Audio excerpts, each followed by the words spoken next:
সেটার জন্য বিনা আমার ছোট বোন বিধায়ক, বিশ্বজিৎ আমার জেলা সভাপতি, নান্টু জেলা ট্রেড ইউনিয়নের সভাপতি, পরিতোষ দা এখানকার কোঅর্ডিনেটর, তাই তো? আর আচ্ছা, পরিতোষ দা কই ছিল তো এখানে? হ্যাঁ হ্যাঁ। আর বাদবাকি সবাই আছে এখানে, প্রায় সবারই নাম জানি। ব্লক সভাপতি এখন তোর কে কে? রমেন, জিয়া, নারায়ণকর, সঞ্জীব,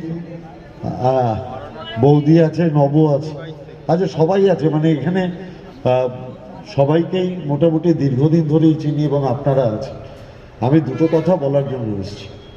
এক হচ্ছে, যারা বিএলএ-2 কাজ করেছে, মমতা ব্যানার্জি, অভিষেক ব্যানার্জি একজন ন্যূনতম সৈনিক হিসেবে আমি ব্যক্তিগতভাবে পার্থভৌমিক আপনাদের সবাইকে প্রণাম জানাচ্ছি। আপনারা যে পরিমাণ পরিশ্রম বিএলএ-2 বুথে কাজ করেছেন সেটা নিশ্চিতভাবে পার্টিকে গর্বিত করেছে। মমতা ব্যানার্জি যে বারবার বলেন নিচুতলার কর্মীরাই আমার প্রধান সম্পদ, আপনারা নিচুতলায় এই কাজটা খুব সুচারুভাবে সম্পন্ন করেছেন। কিন্তু বিএলএ-2দের কাজ এখনও শেষ হয়নি। ওরা যখন দেখলো এসআইআরে মাত্র 58,000 লোকের নাম বাদ গেছে, ওরা তখন লজিক্যাল ডিসক্রিপেন্সি মানে কি? ধরুন বিনা মণ্ডল, দেখা গেল যে বিনা নয়ের পরে আকারটা ভোটার লিস্টে প্রিন্টিং মিস্টেক হয়েছে, লিখতে পারেনি। অথচ আমরা তো এসব খেয়াল করি না, আমরা ভোটার কার্ড নিয়ে যাই, আমি জানি আমার নাম আছে, আমি ভোট দিয়ে চলে আসি। বিনাও তাই করে। এখন এসে বলছে ওই যে আকারটা নেই, সে আর তুমি যে একই লোক, তোমাকেই প্রমাণ করতে হবে, অতএব তাকেও হিয়ারিংয়ে ডাক। আমরা অভিষেক ব্যানার্জির নেতৃত্বে অনেক লড়াই করে সেটা গতকাল আমরা বিএলও লেভেলে আনতে পেরেছি। যারা বিএলএ-2 তারা অন্তত তাদের স্থানীয় বিএলওর সাথে কথা বলে এই যে সমস্ত ছোটোখাটো ভুল আছে সেটা ইমিডিয়েট রেকটিফাই করে ফেলুন। এটা অভিষেক বন্দ্যোপাধ্যায়ের একটা লড়াইয়ের বড় ফসল। এই লড়াইটা আমরা জিততে পেরেছি। এবং জানেন, অভিষেক বন্দ্যোপাধ্যায় বয়স্ক মানুষ, অসুস্থ মানুষ, তাদের জন্য লড়াই করেছিলেন। আলটিমেটলি নির্বাচন কমিশন সেটা মানতে বাধ্য হয়েছে। এখন ওরা যখন দেখছে নির্বাচন কমিশনকে দিয়ে হবে না, তখন ইডি পাঠাচ্ছে যাতে দলের সমস্ত গোপন তথ্য ওরা বার করে নিতে পারে। এরপরে বোধহয় মিলিটারি পাঠানো বাকি আছে, ওটাও পাঠাবে বাংলা দখল করার জন্য, যাতে অভিষেক বন্দ্যোপাধ্যায় ঠাকুরবাড়িতে পুজো না দিতে পারে। তার জন্য বিএসএফ সিআরপিএফ নামিয়ে দিয়েছিল। অতএব আপনারা বুঝতে পারছেন, শুধু মিলিটারিটা পাঠানো বাকি আছে। আসলে ওরা বাংলা দখল করতে চায়। দখল কারা করে? আমরা ছোটবেলায় শুনেছি জমিদাররা দখল করে। কি করে? গরিব মানুষের জমি। বিজেপিও বাংলা দখল করতে চাইছে। কেন বাংলা দখল করতে চাইছে আপনারা দেখেছেন? ওরা বাংলার কৃষ্টি সংস্কৃতি সম্পর্কে কিছু জানে না।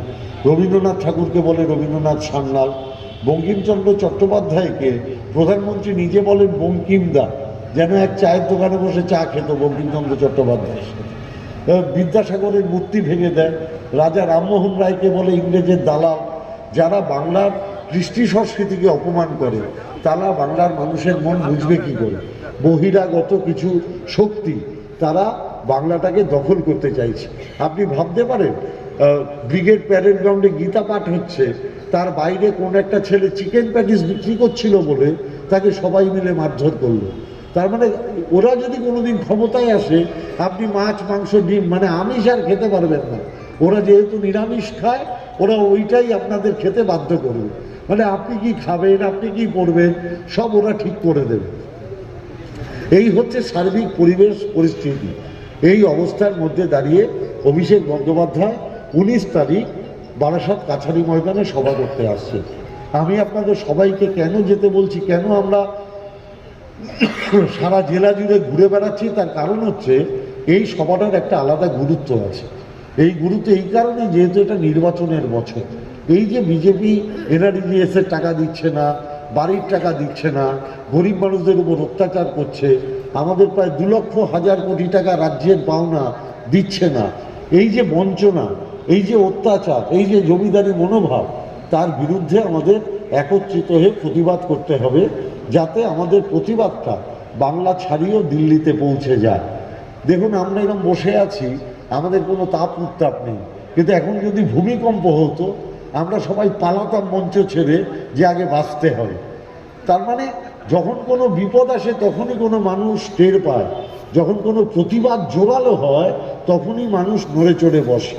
আমি এই জন্যই আপনাদের সবাইকে যেতে বলছি, যাতে আমাদের সম্মিলিত চিৎকার শব্দ তরঙ্গের মাধ্যমে দিল্লিতে পৌঁছয়, যাতে দিল্লির মসনদে বসে থাকা নরেন্দ্র মোদী মনে করে বাংলায় ভূমিকম্প হচ্ছে, ওখানে গেলে মমতা ব্যানার্জির ভূমিকম্পে আমি পরাজিত হব, এটা কনফার্ম।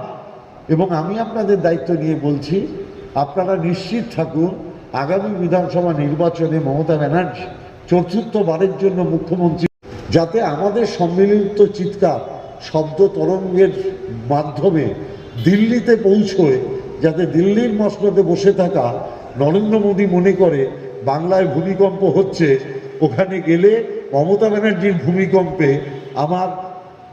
আমি পরাজিত হব, এটা কনফার্ম। এবং আমি আপনাদের দায়িত্ব নিয়ে বলছি, আপনারা নিশ্চিত থাকুন আগামী বিধানসভা নির্বাচনে মমতা ব্যানার্জি চতুর্থবারের জন্য মুখ্যমন্ত্রী হচ্ছেন, ন্যূনতম 250টা সিট নিয়ে, এটা আপনারা নিশ্চিত থাকুন। এবং সেই উন্নয়নে মমতা ব্যানার্জিকে শক্তিশালী করবেন, এই আবেদন রেখে আমার বক্তব্য শেষ করছি। জয় হিন্দ, বন্দে মাতরম। তৃণমূল কংগ্রেস জিন্দাবাদ, মমতা ব্যানার্জি জিন্দাবাদ, অভিষেক ব্যানার্জি জিন্দাবাদ, বীণা মণ্ডল জিন্দাবাদ।